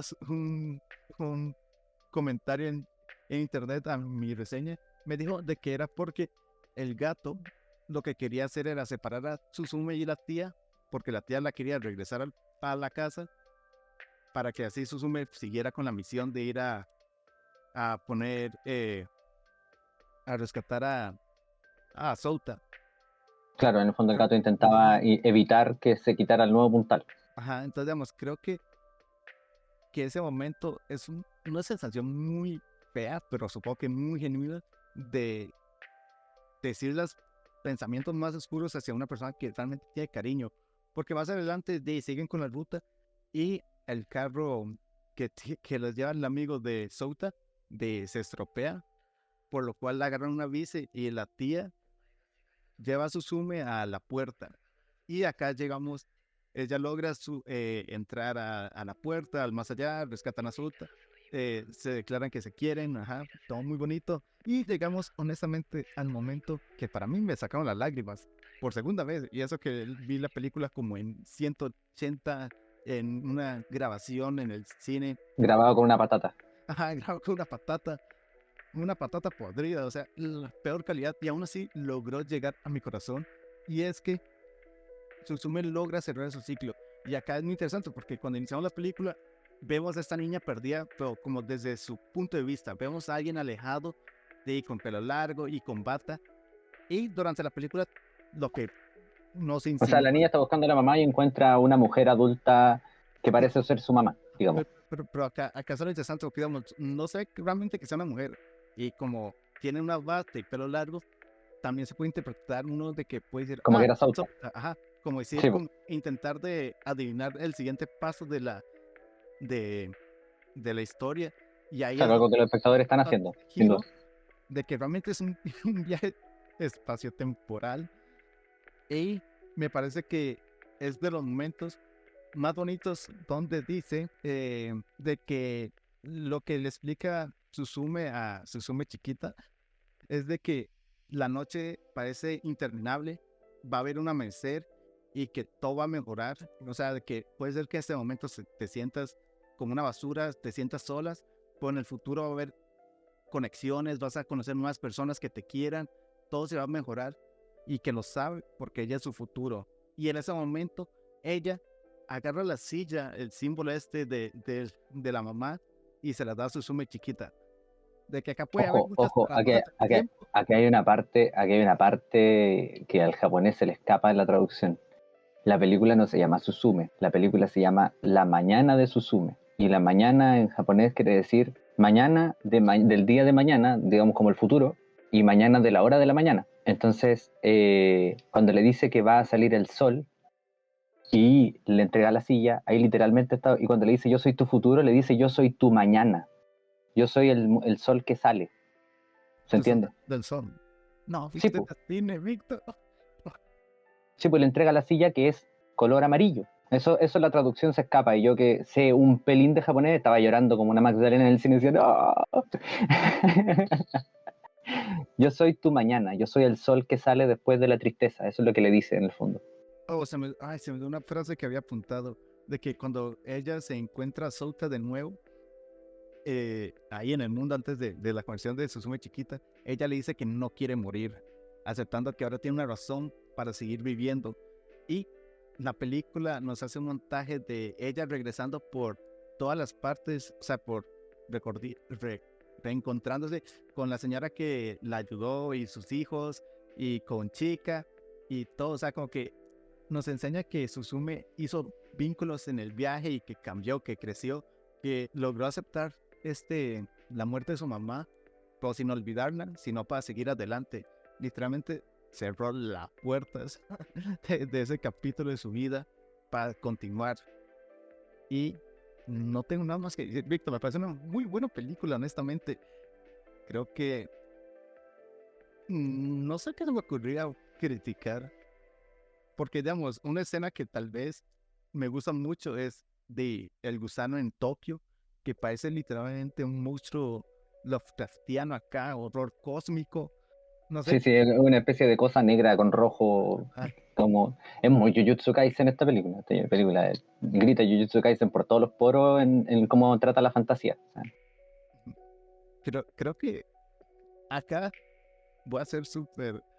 Solo para decir algo, para criticar, solo para no quitar mi estatus de cinéfilo mamador, Víctor. Creo que las conversaciones de Souta y Suzume nunca te van a ser tan profundas. Digamos, yo recordaba que la conversación esa de que ella se abre su corazón diciendo que siente de una carga para la tía, se la había contado Sota y no a Chica. Y ya, creo que sería lo único, o sea, como que creo que, o sea, ocurre lo mismo con Kimi no Nawa, de que sigue siendo ese romance muy adolescente, aunque Souta es mayor de edad, pero la espera, eso es importante. No me acordaba de ese detalle. Si Souta Sí. tiene 18, si no me equivoco, y No, Suzume no, tiene es más mayor, 20. 20 algo, porque en teoría Souta se pierde los exámenes para ejercer como profesor en Japón. Ah, entonces tiene más de 22. Ajá, sí, pero la espera, Víctor. Es lo ¿Y qué edad tiene Suzume? 17. 17, debe tener 17. Mala y Souta. Ya, pero está bien. En Japón es una cultura distinta. Eh, Choques culturales, Víctor. sí, sí. Asia es prácticamente un mundo aparte que nos vamos a meter nosotros. Ok, estoy súper de acuerdo con tu interpretación, siento que muy cercana a la mía. Onda es una de las interpretaciones absolutamente válidas de las primeras 5 que siempre hablo. Definitivamente está entre las primeras 5. Susume espectacular. O sea, Susume la culminación en la actualidad de lo que hizo en Kimi no Nawa, de lo que hizo en Tenki no Ko, de lo que ha venido aprendiendo toda su carrera. Se supera, aprende de cada cosa, de cada criticismo que le hacen a sus películas. Lo toma y lo integra mejorado. O sea, Kimi era una weá muy desordenada, pero ambiciosa y tiene esto y esto otro, hace Tenki no Ko. Bueno, Tenki no Ko tiene esto y esto otro y lo corrige nuevamente. Le dijeron que era muy seria, seguramente. Y es hilarante Suzume. Yo me cagaba de la risa en el cine. Estaba atacado de risa en múltiples ocasiones. Decidió hacer una road movie en esta película, porque también le dijeron el tema de que siempre eran como los mismos espacios y que le faltaba variación, seguramente. O sea, esto yo lo estoy especulando, obviamente, se entiende que lo estoy especulando. Yo no conozco a Shinkai, pero me llama la atención cómo toma todas las críticas que yo leo en internet y las integra en su siguiente película, que siempre están en las mismas locaciones. Bueno, es una road movie. En una road movie se está moviendo en todo momento, entonces como que ¿qué más variación querí? Toma todas las críticas, ya sea las más superficiales y las más profundas, y las integra y mejora y mejora y mejora su propio cine, su propia manera de hacer cine, su estilo. Mucha gente dice que como que se copia a sí mismo, pero si eso es hacer estilo, o sea, tú dirías que Tarantino se copia a sí mismo. No, pues es el estilo que ha desarrollado él en su carrera y es lo que son sus elementos distintivos. Bueno, Shinkai es exactamente lo mismo y va constantemente tratando de refinarlos más y de hacerlos mejores. Mejores para contar las historias que él sigue queriendo contar, que es la misma historia, porque quedó súper claro que las tres son como muy, muy, muy similares, pero se sienten como una trilogía espiritual, porque sí están íntimamente conectadas. Por ejemplo, esta película es complejísima, está muy, muy bien escrita. El guión es genial en el sentido de que está estructurado. Esta sí que está estructurada de manera cerrada. Esta no tiene esos errores contextuales que yo encuentro superficiales, pero ni siquiera los tiene. Y lo que sí, obviamente no está exenta de criticismo. Yo he escuchado, por ejemplo, decir que no entienden a Taijin y que Taijin es caprichoso y que se siente como random la película. También he escuchado a gente decir que no entiende lo de los gusanos. En un momento me equivoqué cuando estaba narrando la película y dije que cuando caen los gusanos es la ciudad de Suzume, y no, pues, era que la niña estaba en la ciudad cuando era niña, cruza la puerta y llega al más allá. Tú tenías toda la razón de que era el más allá, que eso es lo que no me acordaba tan patentemente de la película. El lugar donde el gusano se convierte en una pradera es el más allá. Y claro, es Suzume quien devuelve a la niña a la puerta y ahí vuelve a estar en la ciudad, en el pueblito. A ver, es maravillosa la película en cómo de manera tan lograda utiliza la fantasía, la ficción para narrar cosas muy humanas y muy, que para eso es la fantasía y la ficción, pero que generalmente no se logra, se narran cosas más bien superficiales, redundantes. En cambio en Suzume sí se logra narrar cosas bien, bien profundas. Por eso uno llora, digamos, uno no llora porque lo que está pasando es triste. O sea, si fuera por eso es como que simplemente alguien te podría contar que al personaje le están pasando cosas malas y cosas malas y cosas malas y estaría todo el mundo llorando, y eso no pasa. Uno llora en la película cuando conecta, y con que conecta con una idea que habla directamente a tu subconsciente.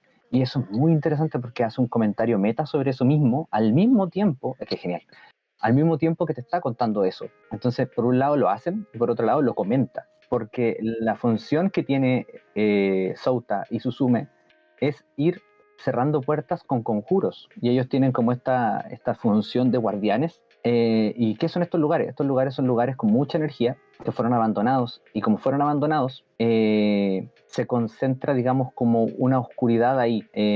Japón está lleno de lugares abandonados, si no me equivoco. Es que no voy a tirar el número porque no me acuerdo muy bien del número, pero es un número altísimo, un número así como absolutamente irreal de lugares abandonados. y es porque Japón tiene esta tendencia, o sea, esta es mi interpretación, aunque también se lo escuchaba mucho japonés, tiene esta tendencia a hacerse el leso, a hacerse el pavo, a hacerse el olvidado, a hacerse el que no le importa con las cosas que no están bonitas, ¿se entiende? Como a abandonar simplemente lo que ya no es funcional, lo que ya no es bello.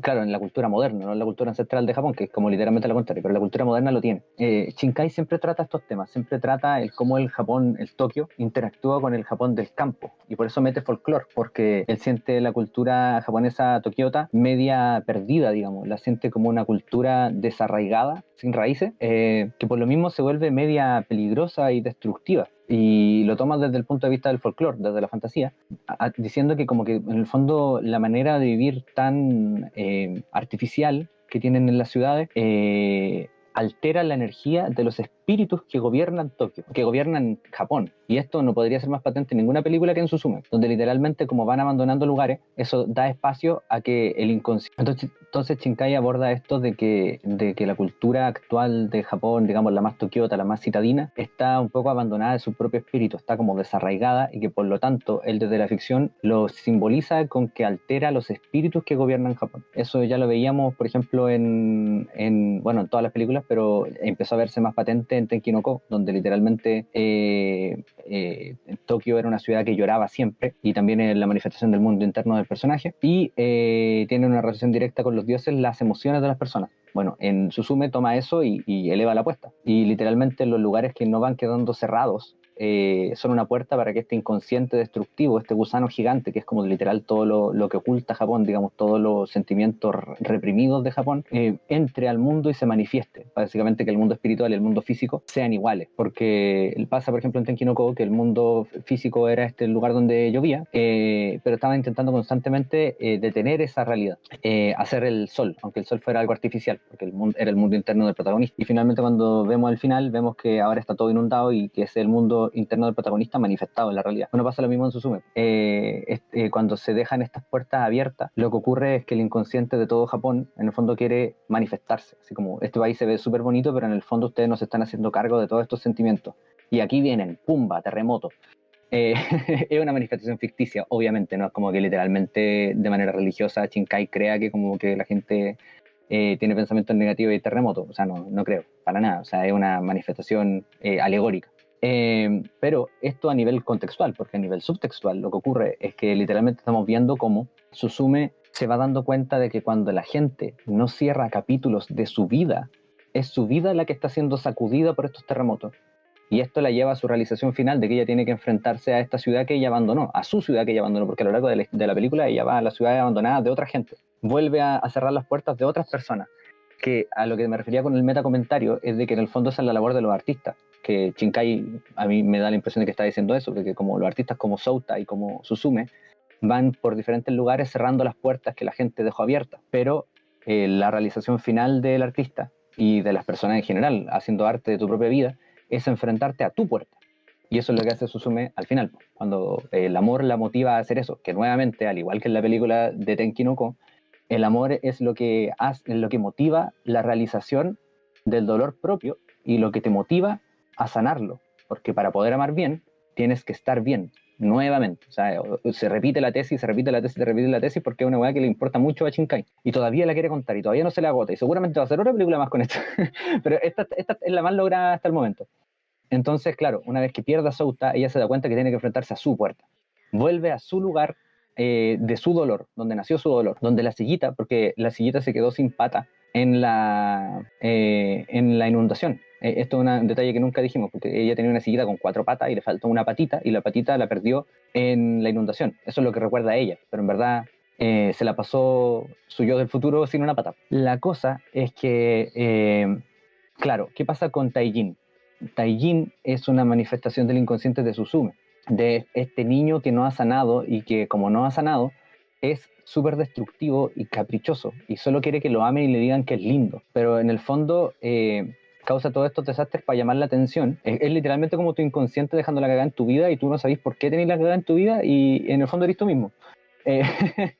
Por eso que cuando Suzume después le dice que es horrible, es como que se dijera ella misma que es horrible, y el gatito se transforma en una cosa fea y a Suzume le vuelve a dar pena, porque ella entiende que esa parte de ella que es destructiva, en el fondo lo único que busca es que la amen de verdad. pero a ella le cuesta mucho amar de verdad esa parte de sí misma, porque es una parte destructiva precisamente, pues no es una parte fácil de amar, pues si fuera fácil de amar, ¿para qué hacemos la película? Y al final de la película, cuando logra manifestar este amor profundo y enfrentarse a sus miedos, aprende a amar esta parte, se vuelve a poner bonito Taijin, y Taijin dice, ok, voy a cumplir con mi objetivo, voy a cumplir con mi deber, porque ahora sí siento un amor de verdad, entendí que no tengo que ser de una manera tan destructiva para llamar la atención, que tú me estás dando la atención que yo sí me merezco.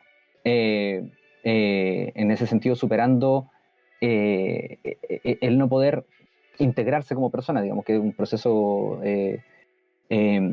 psicológico muy, muy extendido. O sea, en cualquier disciplina de psicología se va a hablar de la integración de todas tus partes, digamos. Y es que es una película compleja. Sí, dije que era un análisis largo, que es una película muy compleja. Y es genial. Mi parte favorita es el tema con la energía de sol. Nuevamente lo de Tenki no Ko, pero ahora expresado a través de la mamá. Igual que en Tenki no Ko, porque el sol es la mamá en Pachinkai. O sea, me refiero ya varias películas donde el sol simboliza a la madre, porque era la Hina. Y en este caso es la mamá de Suzume. La película parte con este flashback de ella buscando a su mamá. Ella encuentra a esta persona de bata y pelo largo, pero cuando ella despierta hay un detalle muy, muy, muy, muy, muy sutil, que es que hay 2 mariposas amarillas. ¿Te acuerdas de eso? Que están literalmente en la cara de Suzume cuando ella despierta. Honestamente no me acuerdo de eso. Ya, estas 2 mariposas amarillas aparecen en todo momento en la película y se puede interpretar como que es Suzume y la mamá, o como que es Suzume y Suzume niña, pero son 2 mariposas amarillas que siempre aparecen en la película y simbolizan el tema del viaje en el tiempo, porque las mariposas siempre han simbolizado el viaje en el tiempo desde hace como no sé cuántos años, porque parecen un símbolo de infinito, sencillamente por eso. O sea, la mariposa resembla al símbolo del infinito. De ahí que eligieran la mariposa para el efecto mariposa y no el efecto araña. La cosa es que están estas 2 maripositas que representan el sol, porque son 2 mariposas amarillas, se relacionan con el símbolo de la silla, y Suzume pasa toda la película pensando que tiene que recuperar el amor por su madre para recuperar el amor por sí misma, pero al final de la película se da cuenta de que no tiene que recuperar el amor por su madre, sino que se puede amar así como es, incompleta y imperfecta, como Taijin. De ahí que viniera Taijin. O sea, Taijin es un personaje irreemplazable. O sea, la gente que dice que Taijin es como caprichoso y que no debería estar en la película, no.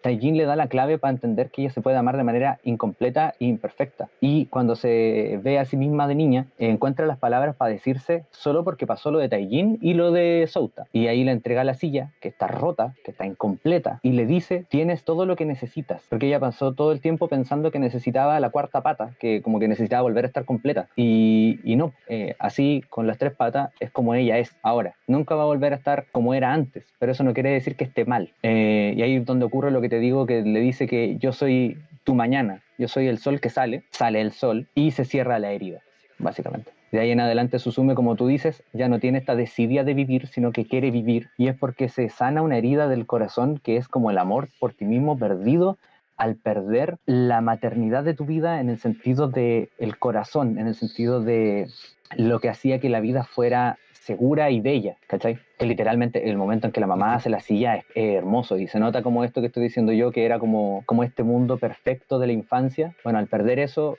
y perder a su mamá literalmente, Suzume se pierde para siempre una parte de sí misma. Aparte la perdió de una manera tan traumática. Esto es lo mismo que pasa en Tenki no Ko, que estábamos hablando de que la gente incompleta busca a la gente que la complete.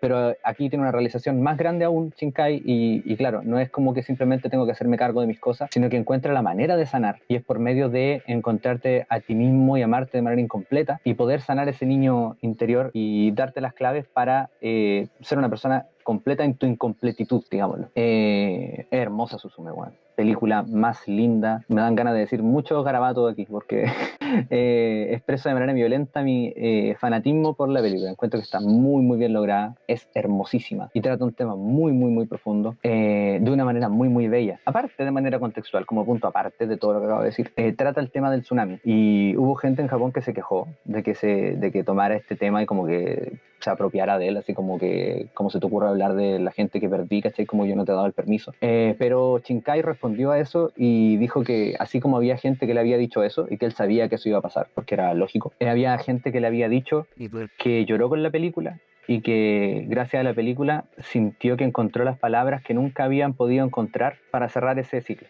Y dice Shinkai que con que le hayan dicho eso varias veces, él se siente absolutamente pagado y satisfecho con la película. Víctor, es arte.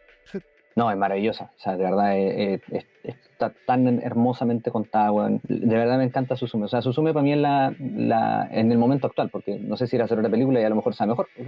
Para mí nunca ha parado de ser bueno Shinkai. Es la culminación de todo lo que Shinkai ha estado buscando toda su carrera. O sea, es como 20 años de ensayo y error, ensayo y error, ensayo y error, de búsqueda interna, de introspección, de su propia terapia probablemente. Es como él mismo buscándose en el cine y se encuentra para mí en Suzume y encuentra la refinación máxima de su propio estilo en Suzume. Suzume es una película maravillosa. O sea, de momento para mí es su obra máxima, su opus magnus, digamos, a no ser de que saque una mejor. Y a lo mejor él mismo encuentra otra respuesta que quiere decir al mundo. Tú puedes estar de acuerdo o no estar de acuerdo con él, pero es la verdad de él y él la dice en sus películas de manera honesta. Yo encuentro que es hermoso lo que dice, o sea, eso de que le da la silla incompleta y le dice tú tienes todo lo que necesitas, y yo me hizo picos. Estaba llorando, pero no te puedo explicar cómo lloraba en el cine, estaba así como atacado llorando. Sí, Víctor, no tengo nada más que agregar. Su señoría, en efecto. Pero siento que tu interpretación es como una interpretación también muy cercana a lo de la película, o sea, está ahí, pero al lado, o sea, en el sentido de que es otra interpretación 100% válida, o sea, no es como que fuera parte de la mía, sino que es otra que está completa en sí misma también, como que, y hay como dos más que se las escuché a un amigo y también estaba muy buena, pero esa es la mía, o sea, esa es la con la que yo me quedo, un mensaje que sí está en la película, pero claro, da para muchas interpretaciones, pues eso es lo bonito del arte, pues, ¿no? Como que mi interpretación es la interpretación, y eso corre para las tres películas que aquí nombré. Mi interpretación es una de las que son válidas, y la de Roderick en todo momento es válida. La que más que te critiqué es la del cambio climático, porque siento que ahí sí que Shinkai en ningún momento estuvo pensando en el cambio climático, o sea, como que habría que preguntarle, pero estoy seguro que cuando él estaba escribiendo esto no estaba pensando, claro, y el cambio climático. Estaba pensando en otras cosas, estaba pensando en los dolores internos y en cómo amar mejor, porque para él es muy importante. Shinkai es como un Guillermo del Toro japonés. Para él su tema es cómo podemos amar mejor si es que estamos como, bueno, en el caso en el caso del Toro es como si es que somos monstruosos, cómo podemos amar, y en el caso de Shinkai es si estamos rotos, cómo podemos amar. Sí, más que rotos, me parece que es como incompletos. Claro, sí, son dos palabras que se pueden utilizar y me parece que incompletos podría ser incluso más precisa, sí. ¿Cómo podemos amar si estamos tan incompletos? Es que Claro. rotos... Bueno, el Hemingway dice todos estamos rotos y así es como entra la luz. Muy linda esa frase de Hemingway. Creo que hasta acá llegamos, Víctor. Creo que hablamos suficiente sobre Makoto Shinkai. Y eso que solo hablamos sobre 3 películas. Sí, yo había, digamos, tirado esta instancia y te dije que hablemos de Shinkai porque hay tela. Y claro, yo podría hablar 2 horas de Shinkai, pero ¿para qué dar la lata? ¿Para qué dar la lata 2 horas más hablando de Shinkai? Suzume es maravilloso. Si no han visto cualquiera de estas películas, se los recomiendo. Todas. Son muy, muy buenas. A partir de, 5 centímetros por segundo, que no la nombramos, muy buena. El Jardín de las Palabras es buena. Y a partir de Kimi no Na wa, que es donde empezamos a hablar, ya se pone muy, muy, muy buena. Eso, véanla si no la han visto. Eso ya lo vieron, siempre se puede Revisionenla con los comentarios que hicimos, a ver si es que encuentran algo de razón en las cosas que dijimos, y si no, escríbanos, son unos imbéciles. Oh, Víctor, sí, no, increíble, Víctor. Yo acá intentando generar una comunidad sana a base de ser un cinéfilo mamador. No, si que encuentran más interpretaciones, obviamente que tengan diálogo directo con la película, escríbanlas por favor, nos encantaría saber. A mí me encanta hablar con mis amigos que al igual que yo son, digamos, fanáticos totales de los guiones, y preguntarles qué opinan, porque a veces tienen lecturas diferentes, bien diferentes que las que uno tiene, y hacen que te guste aún más lo que ya te gusta, ¿no? Es como que, no, me ganó y ahora yo me siento mal, sino que es como que, oye, interesante eso que tú también decís sobre la película, siento que también está ahí. Y le pasa a ellos lo contrario, pues ellos piensan que su interpretación es más cercana y que la mía está interesante, pero que la de ellos es más cercana, y eso está bien, o sea, por eso es arte y no es un ensayo, porque si por un ensayo se entiende lo que es nomás. En cambio, en el arte uno interpreta diferentes cosas más cercanas a su sensibilidad. Eso, dejen sus teorías y sus interpretaciones abajo, yo lo dejo hasta acá. Eso sería todo. Ya saben, también nos pueden hacer cualquier recomendación, ya sea de series, películas, cómics, lo que sea. Déjalos en los comentarios y yo lo checaré. Víctor no, que nunca tiene tiempo. Yo lo checaré y nos vemos en el próximo episodio. Muchas gracias por escucharme dar la lata. Chau, chau. Goodbye.